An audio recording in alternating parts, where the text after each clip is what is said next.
ನರೇಂದ್ರ ಮೋದಿಜಿಯವ್ರ ಸರ್ಕಾರ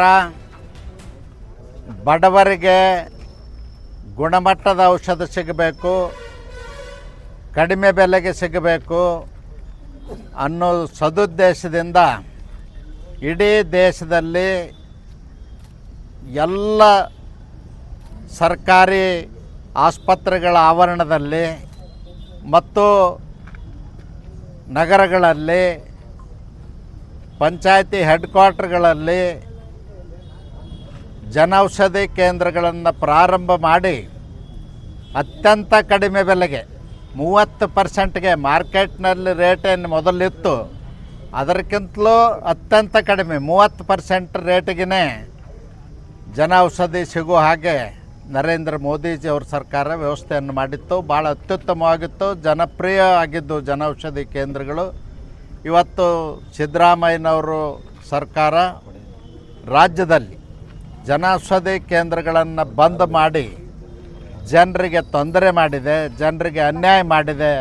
ಅದಕ್ಕಾಗಿ ನಾವು ಇವತ್ತು ಹೋರಾಟವನ್ನು ಮಾಡ್ತಾಯಿದ್ದೀವಿ. ನಾನು ಈ ಸಂದರ್ಭದಲ್ಲಿ ಸಿದ್ದರಾಮಯ್ಯನವರು ಕೇಳಲಿಕ್ಕೆ ಬಯಸ್ತೇನೆ, ಇದು ನಿಮಗೆ ಕನಿಷ್ಠ ಜ್ಞಾನ ಆದರೂ ಇದೇನಾ? ಫೆಡ್ರಲ್ ಸಿಸ್ಟಮ್ ಆಫ್ ಗೌರ್ಮೆಂಟ್ನಲ್ಲಿ ಯಾವ ರೀತಿ ನೀವು ನಡ್ಕೊಳ್ಬೇಕನ್ನೋ ಬಗ್ಗೆನೂ ಕನಿಷ್ಠ ಜ್ಞಾನ ಇರಲಾರ್ದೇ ಇವತ್ತು ಜನೌಷಧಿ ಕೇಂದ್ರಗಳನ್ನ ಬಂದ್ ಮಾಡಿದ್ರಿ. ನಾನು ಕೇಳ್ತೀನಿ, ಸಿದ್ದರಾಮಯ್ಯನವರು ಆಗಿದ್ದರೆ NREG ದುಡ್ಡನ್ನು ಕೇಂದ್ರ ಸರ್ಕಾರದ ಉಪಯೋಗ ಮಾಡ್ಕೊಳ್ಬೇಡಿ, ಬೇಡ ಅಂತ ವಾಪಸ್ ಕಳಿಸಿ. ವಾಟರ್ ಸಪ್ಲೈ ಸ್ಕೀಮ್ಗಳಿಗೆ JJMಗೆ ಮತ್ತು ನಗರೋತ್ಥಾನದಕ್ಕೆ ಮತ್ತು ಅಮೃತ ಯೋಜನೆಗಳಿಗೆ ಇವತ್ತು ಕೇಂದ್ರ ಸರ್ಕಾರದ ಹಣ ಬರ್ತದೆ, ಬೇಡ ಅಂತ ವಾಪಸ್ ಕಳಿಸ್ತೀರಾ? ಇವತ್ತು ನರೇಂದ್ರ ಮೋದಿಜಿಯವ್ರ ಸರ್ಕಾರ ತಿಂಗಳಿಗೆ ಪುಕ್ಕಟೆ 5 ಕಿಲೋ ಅಕ್ಕಿ ಕೊಡ್ತಾಯಿದೆ, ವಾಪಸ್ ಕಳಿಸ್ತೀರಾ? ಕೇಂದ್ರ ಸರ್ಕಾರದ ರಿಸರ್ವ್ ಬ್ಯಾಂಕಿನ ನೋಟ್ಗಳನ್ನು ನಾವು ಕರ್ನಾಟಕ ರಾಜ್ಯದಲ್ಲಿ ಚಲಾವಣೆ ಮಾಡೋದಿಲ್ಲ, ವಾಪಸ್ ಕಳಿಸ್ತೀರಾ? ನಿಮಗೆ ತಾಕತ್ತಿದ್ರೆ ಆ ಕೆಲಸ ಮಾಡಿ.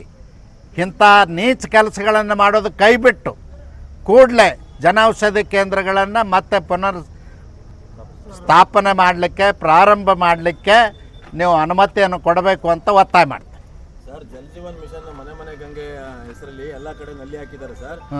ಹೊಸದಾಗಿ ಹಾಕಿರ್ತಕ್ಕಂಥ ರಸ್ತೆನೂ ಸಹಿತ ಆಗುದು ತಿರ್ಗಾ ಎಲ್ಲ ಇವತ್ತು ಇನ್ಸ್ಪೆಕ್ಷನ್ ಮಾಡ್ತಾ ಇದ್ದೇನೆ. ಅದ್ರ ಬಗ್ಗೆ ಗಮನ ಹರಿಸಬೇಕು. ಅಲ್ಲ ಇನ್ಸ್ಪೆಕ್ಷನ್ನೇ ಮಾಡ್ತಾ ಇದ್ದೇನೆ.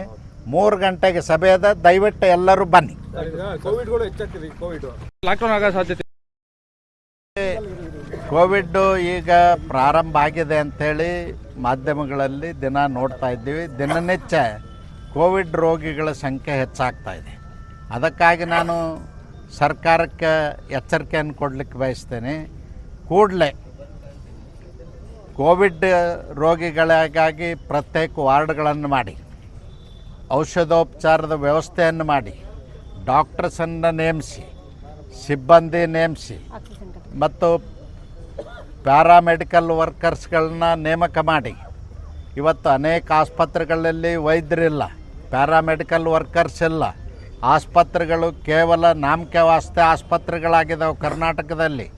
ಅದಕ್ಕೆ ಕೂಡಲೇ ಎಲ್ಲ ಹುದ್ದೆಗಳನ್ನು ಭರ್ತಿ ಮಾಡಬೇಕು, ಮೊದಲನೇದ್ದು. ಎರಡನೇದ್ದು, ಇವತ್ತು ICU ವಾರ್ಡ್ಗಳನ್ನು ಕೂಡ ಮಾಡಬೇಕಾಗ್ತದೆ.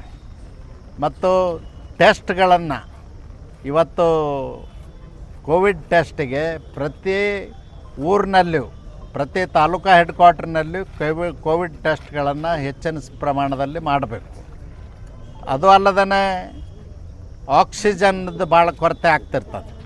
ಕೋವಿಡ್ ಬಂದಂಥ ಸಂದರ್ಭದಲ್ಲಿ ಆಕ್ಸಿಜನ್ದು ವ್ಯವಸ್ಥೆ ಮಾಡಿಕೊಳ್ಬೇಕು. ಆಕ್ಸಿಜನ್ ಸಿಲಿಂಡರ್ಗಳನ್ನ ಕೊಡ್ತಕ್ಕಂಥದ್ದು ಆಗಬೇಕು. ಮತ್ತು ಆಕ್ಸಿಜನ್ನ ನಾವೇ ಉತ್ಪಾದನೆ ಮಾಡ್ತಕ್ಕಂಥದ್ದು ವ್ಯವಸ್ಥೆ ಎಲ್ಲ ತಾಲೂಕುಗಳಲ್ಲಿ ಆಗಬೇಕು.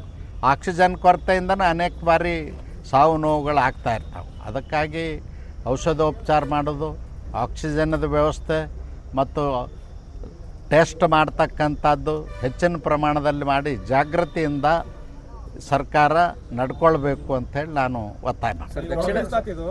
ವಿಚಾರವಾಗಿ ಹೋರಾಟಗಾರರನ್ನ ಸರ್ಕಾರ ಅರೆಸ್ಟ್ ಮಾಡ್ತಾ ಇದೆ. ಆಮೇಲೆ ಏನೋ ಇದು ಸರ್ವೆ ಮಾಡ್ತಾ ಇತ್ತು, ಸರ್ವೆಯಲ್ಲಿ ಏನೋ ಸರಿಯಾಗಿ ಆಗ್ತಿಲ್ಲ ಅಂತ ಹೇಳ್ತೀವಿ. ಇದ್ರ ಬಗ್ಗೆ ಒಳ ಮೀಸಲಾತಿ ಕೊಡಬೇಕು ಅಂತ ಸುಪ್ರೀಂ ಕೋರ್ಟ್ ಆಗಸ್ಟ್ 2024 ಆದೇಶ ಮಾಡಿದೆ.